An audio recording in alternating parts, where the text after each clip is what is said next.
E se a sua maior dor não fosse um castigo, mas um aviso?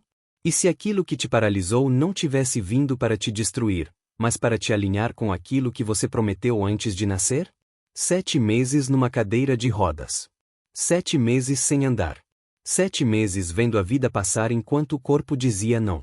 Quantas pessoas, nesse ponto, teriam desistido? Quantas teriam dito que Deus abandonou, que a missão acabou, que agora é só esperar o fim? Pois é exatamente aí que mora a ilusão mais perigosa da vida espiritual. Enquanto o corpo gritava limites, o plano espiritual repetia uma frase que muda tudo. A tarefa não terminou. Essa fala não é conforto barato. Não é promessa vazia. É um soco de lucidez. A dor não veio para encerrar a caminhada, veio para recalcular a rota. Quando tudo para, é porque algo precisa ser revisto, ajustado, amadurecido. Antes de seguir, curta esse vídeo, se inscreva no canal e assista até o fim. O que você vai ouvir pode explicar por que você ainda está aqui, mesmo cansado, mesmo ferido, mesmo achando que não aguenta mais. A verdade é que quando a vida fica muito difícil, parece que a nossa fé se esvai. E ela precisa ser ainda mais forte e nos renovar interiormente. Uma menina pequena perguntou ao pai: pai, o que é ter fé? E o pai pensou e não conseguia achar uma maneira de falar a ela. Mas havia um porão na casa.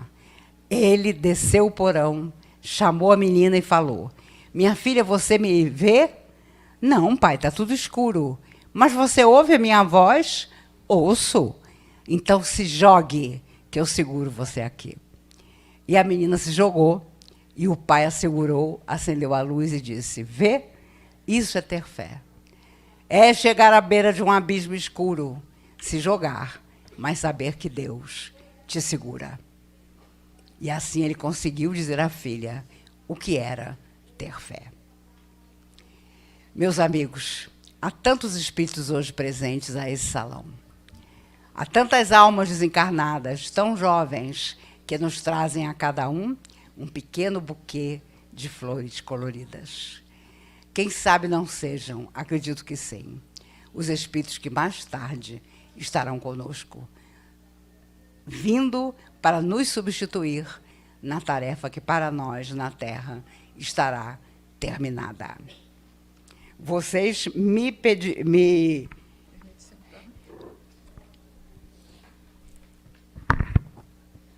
permitirão que eu me sente por alguns minutos.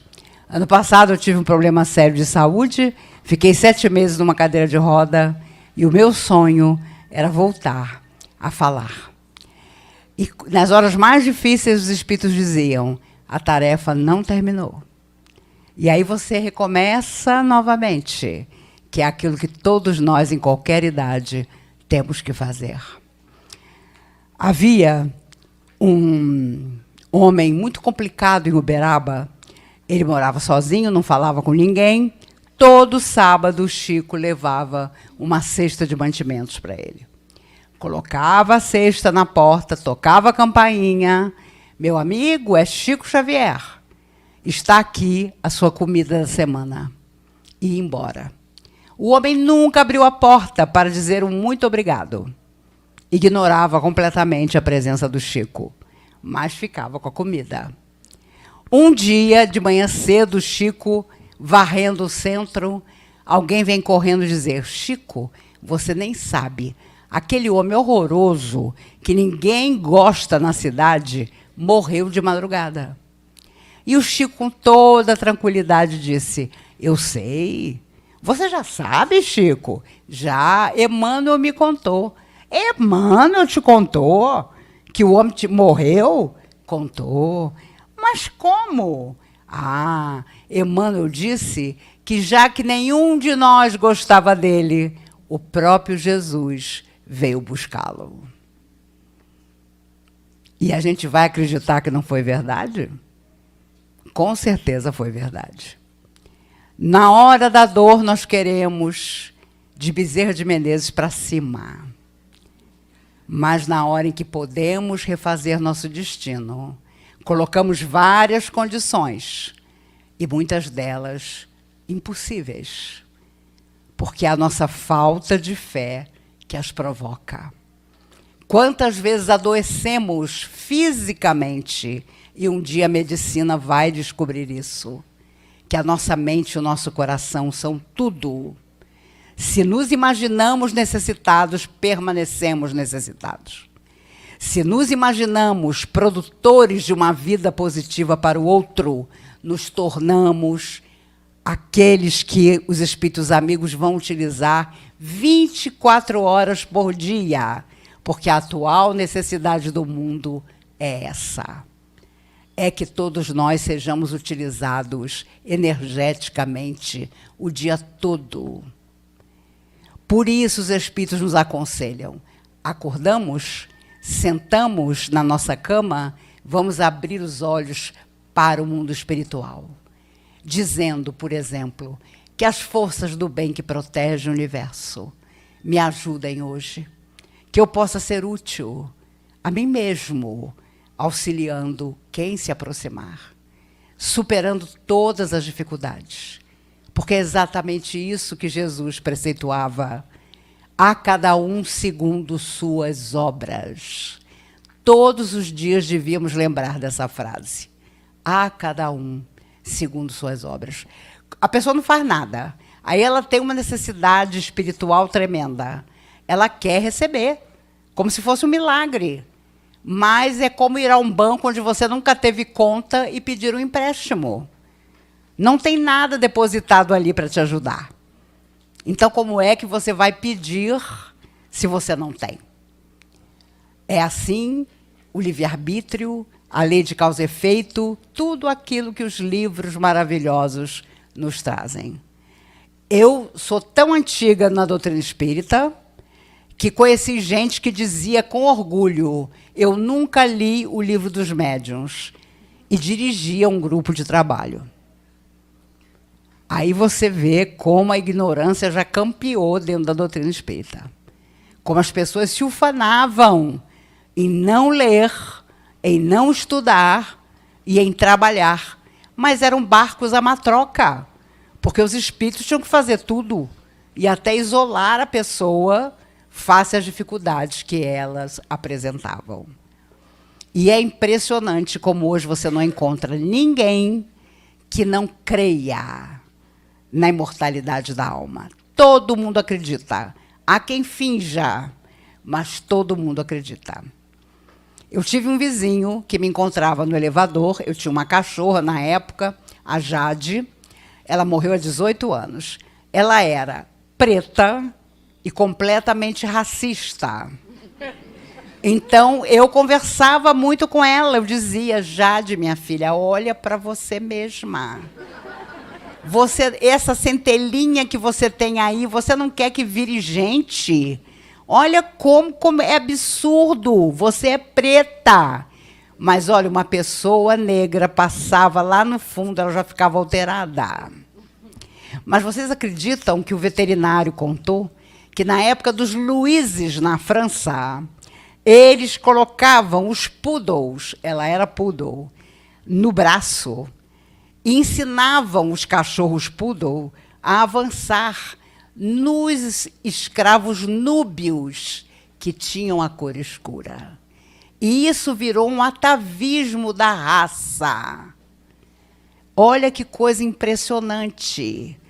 Séculos depois, existem animais, cachorros poodles, que têm esse atavismo dentro deles. Imagine nós, que nos ativemos a tantas coisas inúteis para nos tornar úteis. Imagine nós, quando as dificuldades aparecem e nós queremos ter as mesmas atitudes que a vida e o tempo pedem para esquecer. Por isso, evoluir, avançar para a perfeição para a qual fomos criados é tão difícil, mas não tem volta. Vamos seguir confiantes, vamos seguir amando, vamos seguir servindo, porque eu confesso a vocês que de toda a minha geração, eu não conheço ninguém que tenha sido mais feliz do que eu. que faço palestra há 50 anos. Quanto mais cedo você começa e permanece na tarefa, porque começar é uma maravilha, mas continuar, permanecer, não desistir, aí está o nosso grande desafio. E a vida nos pede desistência. Às vezes é o melhor amigo que chega até nós e nos incentiva à desistência. Famosa a história de Thomas Edison. A lâmpada na mesa não acendia nunca.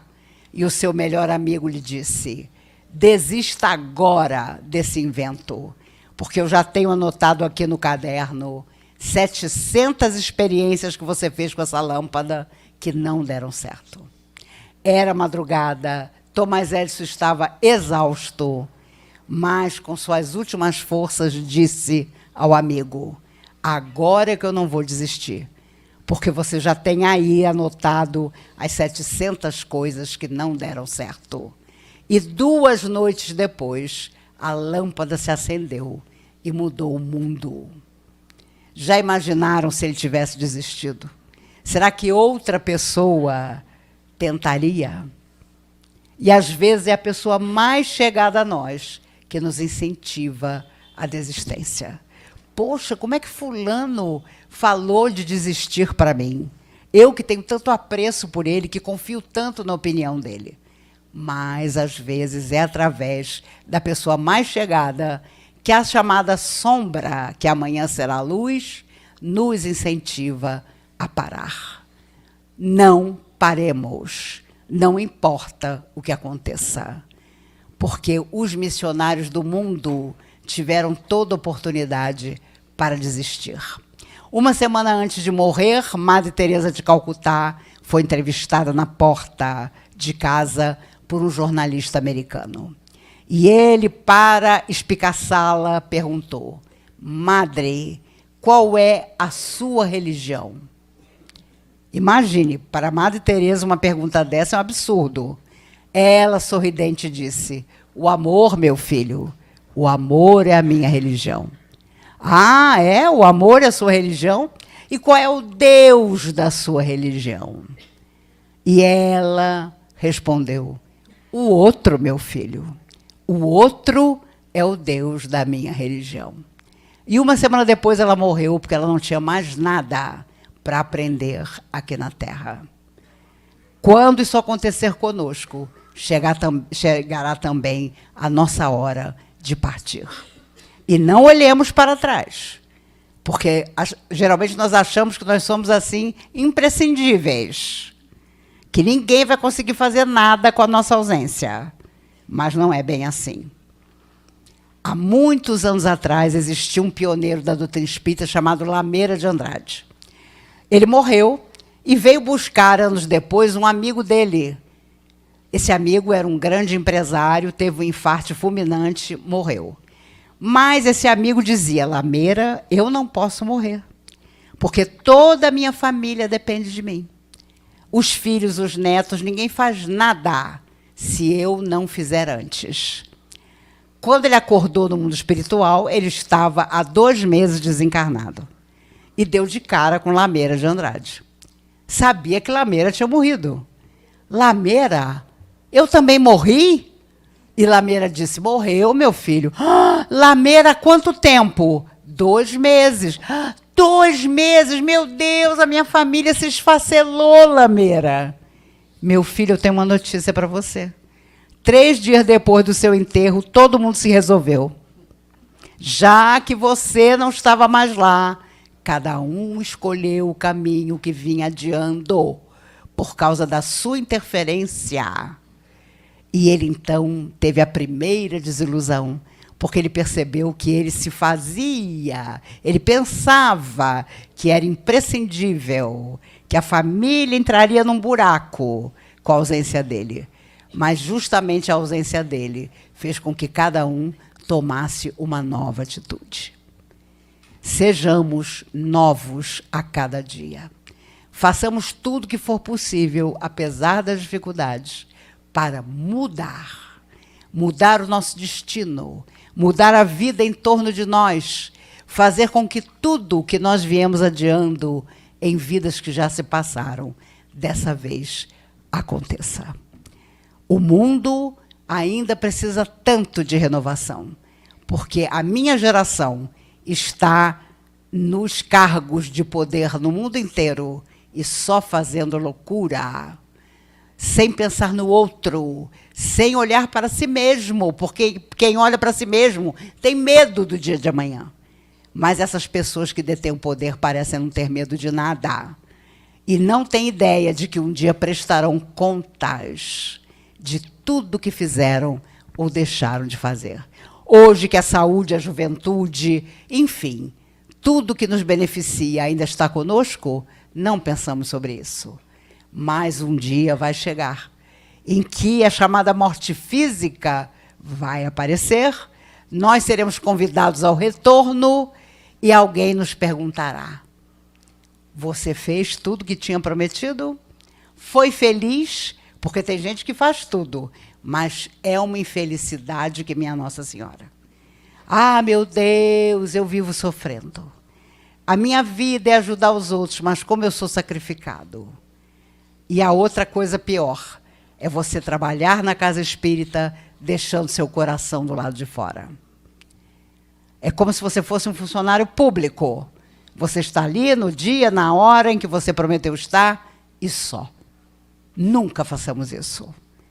Porque nós temos que levar a casa espírita, que um dia nos beneficiou, dentro de nós, para todos os lugares onde nós estivermos. Isso é ser mais do que espírita, é ser um verdadeiro cristão, em qualquer parte. É claro que a vida é cheia de nãos, é claro que nós vamos passar ainda por muita coisa, mas passemos como um verdadeiro amigo de Jesus. Há muitos anos, Humberto de Campos, através de Chico, disse a um grupo de mocidade: façam o seguinte, toda noite perguntem o que eu fiz hoje que um verdadeiro amigo de Jesus faria. E o que eu fiz hoje que um amigo de Jesus nunca teria feito. Se vocês responderem essas duas questões, aí saberão que caminham da melhor maneira possível. Eu posso, Senhor, eu posso porque confio em Ti. Seja essa a nossa frase diária. E eu tenho absoluta certeza que da próxima vez que eu aqui estiver, tanto eu como vocês estaremos ainda melhores do que estamos hoje.